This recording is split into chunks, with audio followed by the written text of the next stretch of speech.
जीवमजीवं दवं गणवर्वसेण जीर्णम्।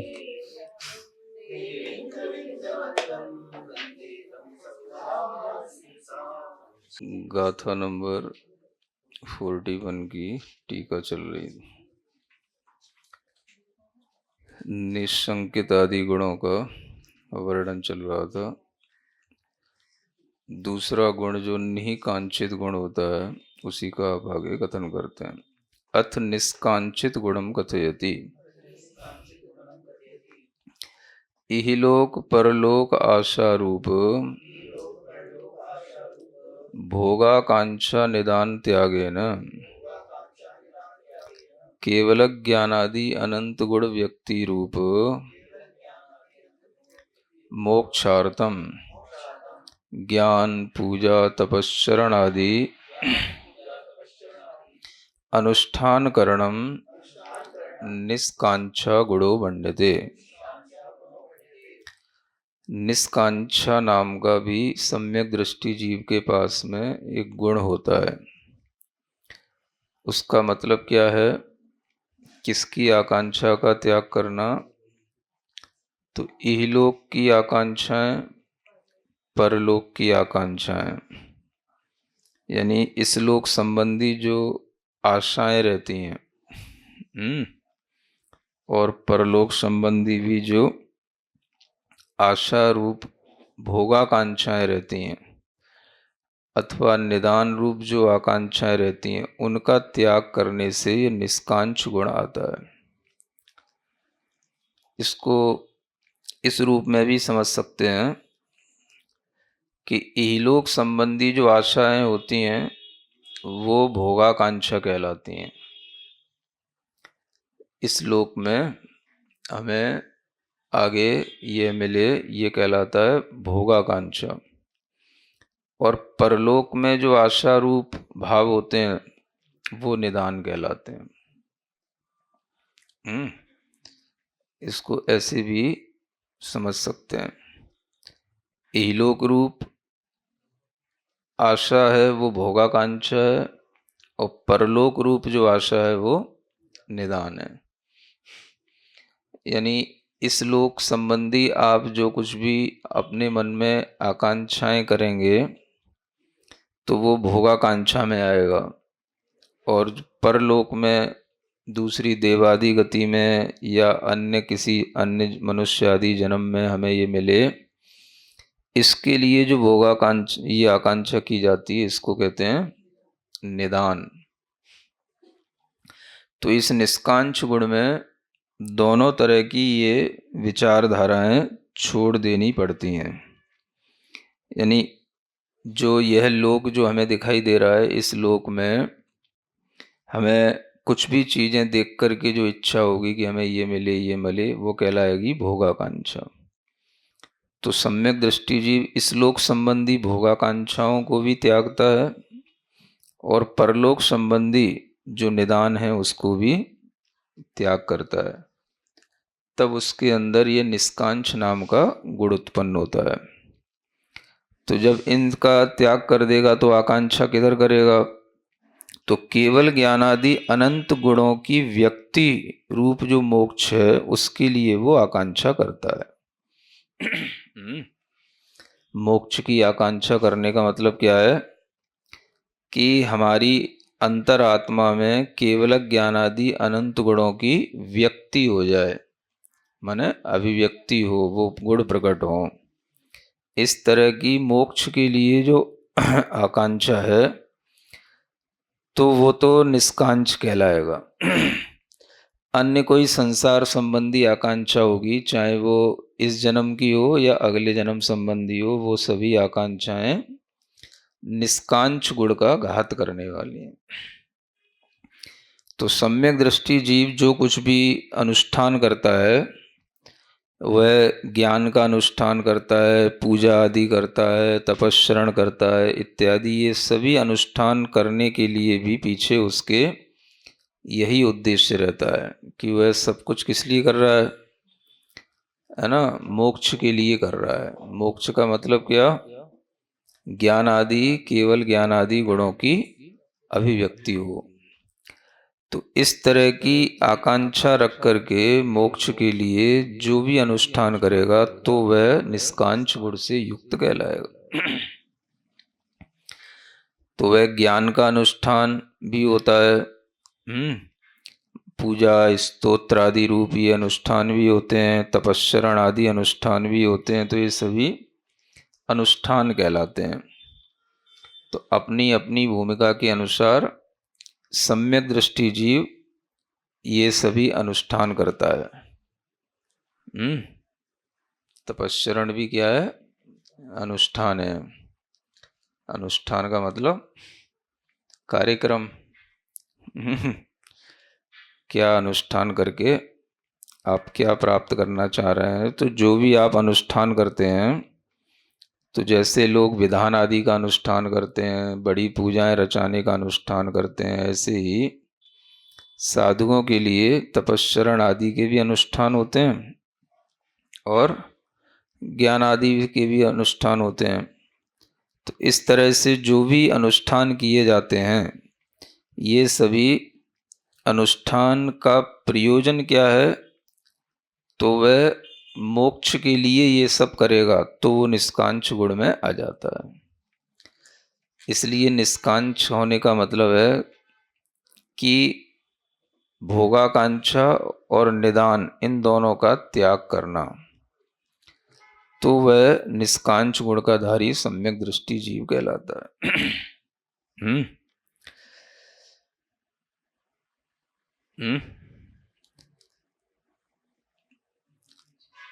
अब मन तो आशा रूप होता ही है। अब मन की आशा को अगर संसार के संस्कारों के साथ ही आगे बढ़ाएंगे तो फिर मन की आशा उसी दिशा में आगे बढ़ेगी। तो उस आशा को डाइवर्ट करना होता है। आकांक्षा तो रहेगी मन में, लेकिन किसकी आकांक्षा करना? तो अब उधर की आकांक्षा ना करके मेरी आत्मा में केवल ज्ञान आदि गुणों की अभिव्यक्ति हो, इसकी आकांक्षा करना है ना। मोक्ष मिले मोक्ष मिले ये आकांक्षा करने वाले भी कई बार बाहर तो देखते हैं, वैसे बाहर कहीं मोक्ष का स्थान है, बस वहाँ मोक्ष मिले मोक्ष मिले, मोक्ष में पहुंच जाएं। तो वो बाहर भी देखने की जरूरत नहीं होती। मोक्ष कहीं बाहर क्या देखना, बाहर क्या मिले। हमारी अंतरात्मा में केवल ज्ञान आदि जो अनंत गुण रूप जो हमारा परिणमन है वो होवे, उसकी अभिव्यक्ति हो, मेरी आत्मा केवल ज्ञानमय हो जाए, इस तरह का विचार ही अपने आप में मोक्ष है। तो मोक्ष के लिए भी बाहर विचार ज़्यादातर लोगों का रहता है। मोक्ष माने बहुत ऊपर सिद्ध शिला है, बहुत ऊपर मोक्ष का स्थान है, वहाँ जाना है। तो उसका विचार भी करने की ज़रूरत नहीं है। वहाँ जो स्थान है वहाँ जाने के लिए आपको कोई अलग से टिकट नहीं दी जाएगी ना, वहाँ जाने के लिए कोई अलग से पाथवे बना हुआ है कि भाई यहाँ से होके तुम्हें वहाँ जाना है। ये तो भीतर जब केवल ज्ञान आदि गुणों की अभिव्यक्ति होगी तो वो आगे आपके लिए मोक्ष का साधन तो अपने आप बन जाता है। इसलिए मन की आकांक्षा को इस रूप में जोड़ना, इधर की ओर मोड़ना, इसका नाम है निष्कांच गुण। तो सम्यक दृष्टि जीव जो कोई भी कार्य करता है वह इसी प्रकार की आकांक्षा के साथ करता है ना। सराग सम्यक दृष्टि होगा तो पूजा अनुष्ठान आदि करेगा, जो कुछ भी वो छोटा मोटा व्रत तब जो कुछ भी करेगा। और फिर वह जब वीतराग सम्यक दृष्टि बनेगा तो भी वो इसी तरह की आकांक्षा के साथ बनेगा, है ना। सराग सम्यक दृष्टि भी व्रती बनता है धीरे धीरे, है ना, महाव्रती ही बनता है। तो उसका भी प्रयोजन क्या, केवल व्रत धारण करने का प्रयोजन नहीं, इस तरह का आकांक्षा को बलवती बनाना कि ये व्रत जो है वो केवल ज्ञान आदि अनंत गुणों की व्यक्ति कराने के लिए साधन है। तो इस तरह का वह मोक्ष के लिए जो पुरुषार्थ करता है वही उसका यह निष्कांच गुण को और बढ़ाने वाला हो जाता है। तो सम्यक दृष्टि जीव के जो गुण बढ़ते हैं वो व्रत तप आदि के माध्यम से इसीलिए बढ़ते हैं।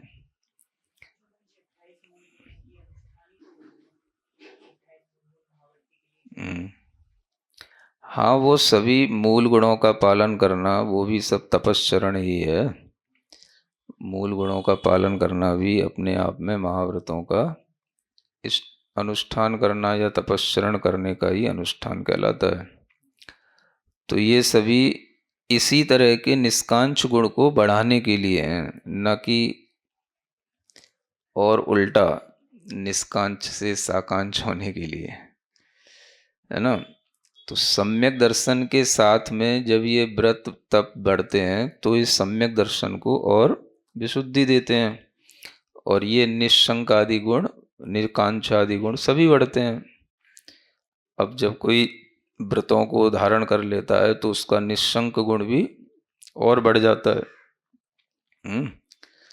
बिना किसी संदेह के, बिना किसी भय के, अब वह जो है इस तरह का अनुष्ठान करने के लिए जो तत्पर हो रहा है, यही उसकी निसंकिता है। तो ये निशंकित गुण भी बढ़ेगा, निकांक्ष गुण भी बढ़ेगा। तो ये सब गुण बढ़ते हैं सम्यक दर्शन के साथ जब रहते हैं, तो व्रतों के साथ ये गुण बढ़ते चले जाते हैं। अब उसी को आगे कहते हैं उदाहरण दे करके, तथा अनंतमती कन्या कथा प्रसिद्धा।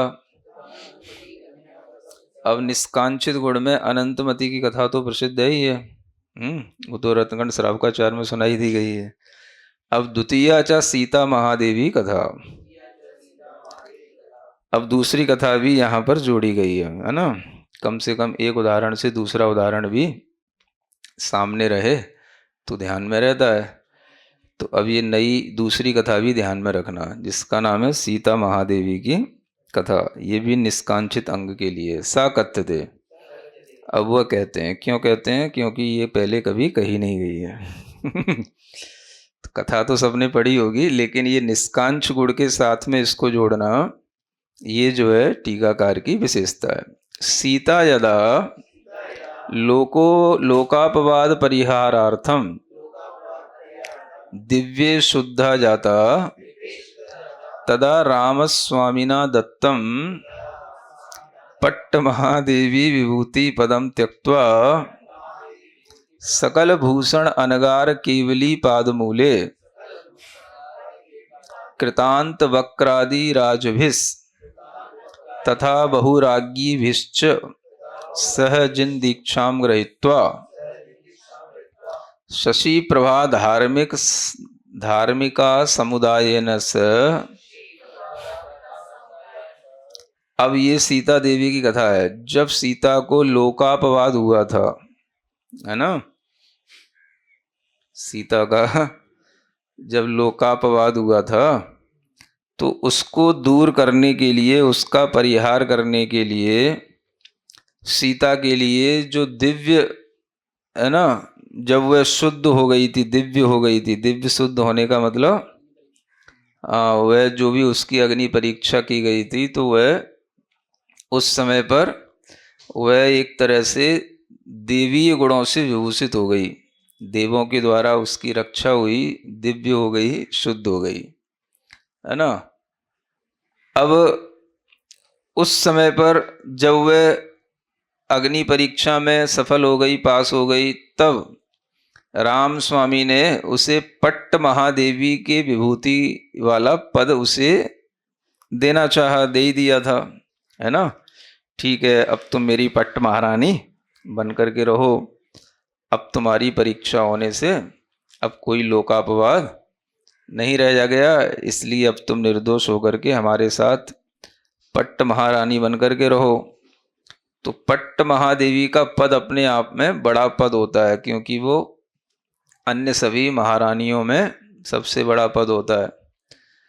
तो उस समय पर वह उस पट्ट महारानी के पद की भी आकांक्षा नहीं करी। उस विभूति, वो बहुत बड़ा एक पद होता है, हजारों रानियों के ऊपर ये पट्ट महारानी होती हैं। तो उसको भी छोड़ दिया उसने, और वह जो सकल भूषण नाम के केवली भगवान थे, है ना, सकल भूषण नाम के अनगार केवली, उनके चरण मूल में जाकर के वह, और जो कृतांत वक्र आदि, जो कृतांत वक्र था ना उसका सेना नायक, इन सब के साथ मिलकर के, और फिर उसके साथ और भी अनेक रानियां आ गईं, उनके साथ मिलकर के उसने जिन दीक्षा ग्रहण कर ली। और जिन दीक्षा ग्रहण करके वो शशि प्रभा नाम की जो धार्मिकों का जो समुदाय था शशि प्रभा धार्मिका समुदाय है ना, ये अच्छा नाम है, धार्मिका, है ना। शशि प्रभा आदि धार्मिकों के जो समुदाय था, उनके साथ में वह ग्रामपुर खेटक आदि विहारेण भेदाभेद रत्नत्रय भावनया 62 वर्षाणि जिन समय प्रभावनाम कृत्वा पश्चाद अवसाने 33 दिवस पर्यंतम निर्विकार परमात्म भावना सहितम संन्यासम कृत्वा अच्युता विधान षोडश स्वर्गे प्रतीन्द्रताम याता।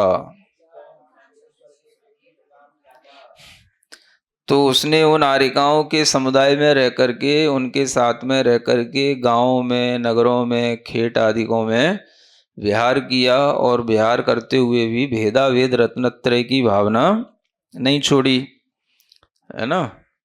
भावना तो बनी ही रहती है, विहार करते समय पर भी भेद रत्नत्रय का भी पालन करना और अभेद रत्नत्रय की भावना भी करना। तो जो सामायिक आदि का समय होता है वो अभेद रत्नत्रय की भावना के लिए होता है। तो भावना तो हर जीव करता ही है। अगर आप सामायिक में स्थित हो रहे हैं तो ये भी एक तरह से अभेद रूप भावना है, अभेद रत्नत्रय की भावना है। और वैसे जो आप अपने गुणों में प्रवृत्ति कर रहे हैं, मूल गुणों में, ये भेद रत्नत्रय की भावना है। तो इसी तरह से वह धार्मिक, जो सीता धार्मिका हो गई थी, धार्मिका ही कहना ज़्यादा ठीक है, धार्मिका, ऐसी वह सीता भेद अभेद रत्नत्रय की भावना से 62 वर्ष का मतलब हो गया 62 वर्ष, हाँ, उसने विहार किया। 62 वर्ष तक विहार करके, और जिन मत की उसने जिन समय की प्रभावना की, और बाद में जब उसका अंत समय आया, निकट समय में, अवसान में, तो फिर 33 दिवस पर्यंतम, यानी 33 दिन तक, है ना, उसने निर्विकार परमात्मा की भावना के साथ में संन्यास धारण करके, है ना, ये जो समाधि मरण कहते हैं वो करके, अच्युत नाम का जो 16वां स्वर्ग है वहां पर जाकर के वो प्रतीन्द्र बन गई। इंद्र के नीचे जो प्रतीन्द्र होता है वह 16वें स्वर्ग की प्रतीन्द्र हो गई, देवी बन गई। स्वर्ग में प्रतीन्द्र माने देव ही हो गया, देव हो गया, देवी से वो देव बन गई। अब इस तरह का ये जो विचार है, ये भी एक तरह से इसको निष्कांच अंग में लिया गया। अब आगे क्या कहते हैं, ततश्च निर्मल सम्यक्त फलम दृष्ट्वा धर्मानुरागेण नरके रावण लक्ष्मणयो संबोधनम कृत्वा इदानीम स्वर्गे तिष्ठति। अब फिर वहां पर वह निर्मल सम्यक्त फल को देख करके कि ये वो कहाँ उत्पन्न हुई, प्रतीन्द्र क्यों बनी, तो ये निर्मल सम्यक दर्शन का फल है। इस अनुराग से जाकर के वह नरक में रावण और आदि इन सबको भी संबोधन करती है ना। मतलब कि सीता रावण को भी संबोधन देने के लिए धर्म का फल जान करके जाती है, और फिर जाकर के अपने स्वर्ग में आ जाती है। अग्रे स्वर्गाद आगत्य सकल चक्रवर्ती भविष्यति, आगे जाकर के स्वर्ग से आकर के वो सकल चक्रवर्ती बनेगी, यानी सीता का जीव चक्रवर्ती बनेगा। और तौच रावण लक्ष्मी धरो तस्य पुत्रो भविष्यत, और ये रावण और लक्ष्मण ये दोनों उसके पुत्र बनेंगे। ततश्च तीर्थंकर पादमूले पूर्व भवांतरम दृष्ट्वा पुत्रद्वयेन सह परिवारेण च सह जिन दीक्षां गृहीत्वा भेदाभेद रत्नत्रय भावनया पंचनुत्तर विमाने त्रयोपि अहमिंद्रा भविष्यन्ति।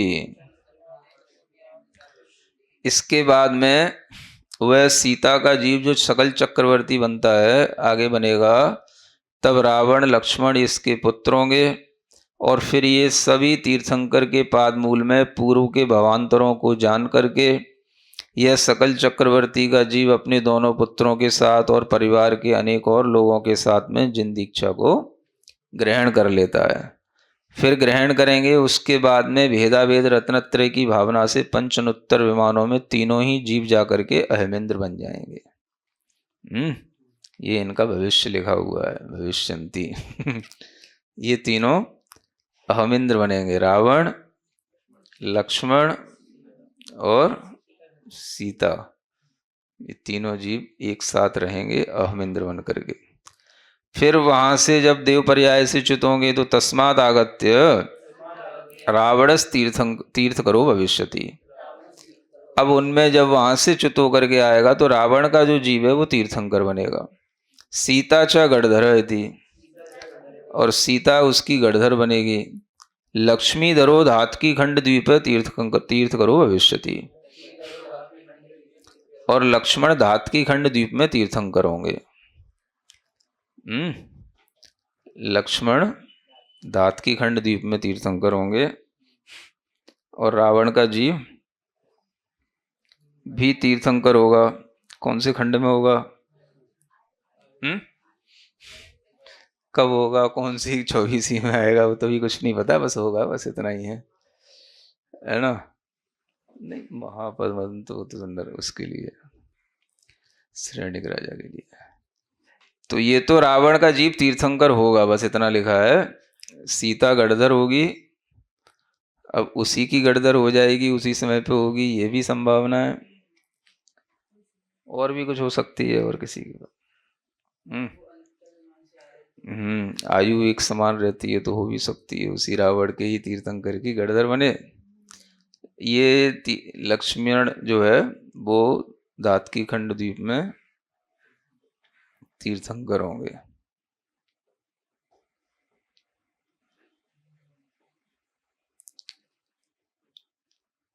अब ये किसी भी द्वीप की बात हो सकती है, तीनों भी धातकी खंड द्वीप में हो सकते हैं। इति व्यवहार निष्कांक्षिता गुणो विज्ञातव्य, इस तरह से व्यवहार रूप से निष्कांक्षित गुण जानना चाहिए। यानी यह निष्कांक्षित गुण जिसे हम पर आश्रित होकर के या पर वैभव आदि से रहित होकर के अपन समझ सकते हैं, ये व्यवहार रूप से निष्कांक्षित नाम का गुण है। निश्चयेन पुनस्तस्यैव व्यवहार निष्कांक्षा गुणस्य, अब निश्चय की अपेक्षा से तो ये निष्कांक्षित अंग क्या होता है, तो ये जो व्यवहार में निष्कांक्षा गुण आपके अंदर आएगा उसी के सहकारित्वेन, उसी के सहयोग से आपके अंदर निश्चय से निष्कांक्षा गुण आएगा। तो उसमें क्या होगा? दृष्ट श्रुत अनुभूत पंचेंद्रिय भोग त्यागे न। तो ये व्यवहार निष्कांक्ष गुण में तो आपको साक्षात भोग त्याग के लिए ये संकल्प आपके अंदर महसूस होगा। फिर जब निश्चय रूप जो निष्कांक्षित गुण होगा तो उसमें भी दृष्ट श्रुत अनुभूत पंचेंद्रिय जो भोग हैं उनका किसी भी तरह के विकल्प के बिना उसका त्याग करके निश्चय रत्नत्रय भावना उत्पन्न पारमार्थिक स्वात्मोत्थ सुखामृत रसे चित्त संतोष स एव निष्कांक्षा गुण है इति। यानी निश्चय रत्नत्रय की भावना से उत्पन्न होने वाला जो पारमार्थिक स्व आत्मा से उत्पन्न सुखामृत का रस है, उसमें चित्त का संतोष जब होगा तब वह निश्चय से निष्कांक्षा नाम का गुण कहलाएगा। मतलब निश्चय से अपने आत्मा से उत्पन्न सुखामृत में संतोष करना, उसी में अपने चित्त को लगाना और उसी से चित्त में जो संतोष उत्पन्न होता है उसका नाम है निष्कांक्ष गुण। बाहर किसी भी तरह की भोगाकांक्षा से हटाने के बाद सभी प्रकार के देखे सुने गए भोग विकल्पों को छोड़ करके अपने पारमार्थिक स्वात्म सुख में संतोष करना, उसी का नाम निश्चय से निष्कांक्ष नाम का गुण कहलाता है। इस तरह से निष्कांक्ष गुण का व्यवहार से और निश्चय से दोनों तरह से इसका वर्णन किया गया। अब ये सीता की कथा में जो निष्कांक्ष नाम का गुण आया वो उसी परिप्रेक्ष्य में यहाँ पर बताया गया कि जो उन्होंने पट्ट महारानी के पद की आकांक्षा का त्याग कर दिया, इसके कारण से ही वो फिर धार्मिक बन करके है ना भ्रमण करती रही। हाँ, ये धार्मिक शब्द ज़्यादा ठीक है, स्त्रियों के लिए धार्मिक होना चाहिए। हाँ।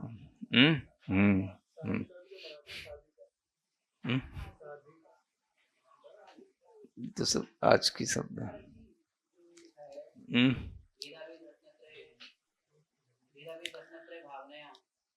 हाँ,